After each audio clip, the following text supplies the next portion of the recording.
Despite dozens of protesters arrested and detained by security operatives in Uganda on Tuesday, some of the Ugandans, mostly young ones, have vowed to continue the protest against corruption even though they are killed. Kinutia Indungu, one of the major protesters who was seen on Tuesday helping many of the arrested protesters, said, if he dies, he may escape poverty. He said a lot of people are dying on daily basis, hence if he's killed for standing against corruption, his death does not matter. Kinutia was seen dragging a lot of people from the security operatives, trying to rescue them from arrest on Tuesday before he was finally arrested. NTV Uganda and KFM radio host, Pfizer Fabs, and 3 others arrested and detained over the March to Parliament protests on Tuesday were remanded to Lutera prison until July 30, 2024. Ugandan police detained dozens of the protesters at the anti-corruption rally in Kampala on Tuesday, after the protesters defied a demonstration ban.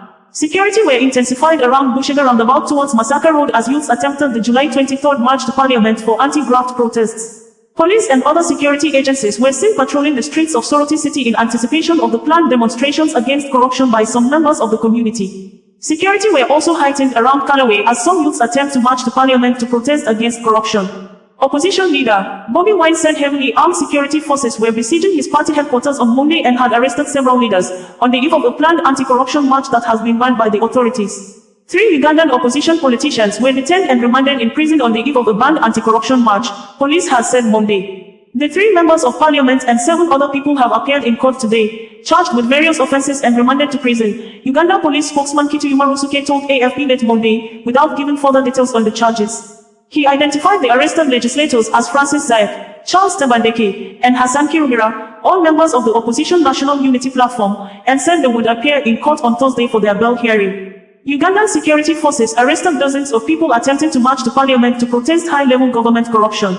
Police and military heavily deployed across Kampala, where some protesters were forcibly detained and still in detention as at Wednesday. The protests, inspired by recent demonstrations in Kenya, aim to pressure Ugandan officials amid growing corruption allegations against Parliament Speaker Anita Among. The campaign began after online revelations of irregular expenditures linked to her office earlier in the year, but Among has rejected calls for her resignation. Authorities have deemed the rallies unlawful. There were shootings in Bodo, Kiagera Town Council, Waiso District. We are operating under a military regime, unlike Kenya, where there is support from the judiciary system. Considering our circumstances without the protection and accountability of other government branches, it's unfair to claim that only a few people represented the cause, particularly when some were arrested. Despite these challenges, the protest was a success, Kirabo Marion, a lawyer said. Ugandan President Yoweri Museveni had in a statement days before the protest warned protest organizers that they are playing with fire, and he accused them of working with foreigners to foment chaos. Young protesters marched to the parliament in Kampala demonstrating against corruption amid heavy police and military presence. A police spokesperson said there was increased deployments of security personnel following reliable intelligence about alleged plans to subvert public order during the protests. A lot of security forces were deployed along most routes leading to the parliament of Uganda with limited access. They are not afraid of death. So, Nikulize, you almost arrested. Nili kufanya resist.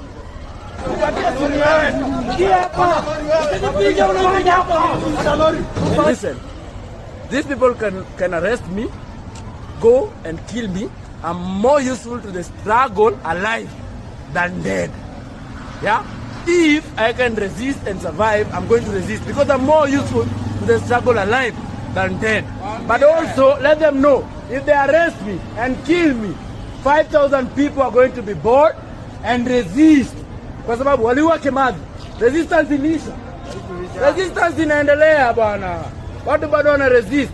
As long as watu wengine wamefungiwa hapa Mathare, watu wengi sana, more than 1 million people, na bado Uhuru anaona hiyo shamba yote Ruiru. Hatuwezi kuwa na peace kwa hii country. Peace gani? Watu wakisema when the political class talk about peace, they mean peace ya matajiri, kuendelea kukunywa champagne, kuendelea kwenda kwa club zao kukula vitu wanataka kula. When the poor people are dying in the slums, what do we have to lose? The only thing we have to lose is our fear. In fact, tuki-advance, we have more to gain than what we can lose. Because if I die today, if a poor person dies today, nobody cares. I may escape poverty. I may escape brutality estate. Osazu, bringing you the news in a more digital way.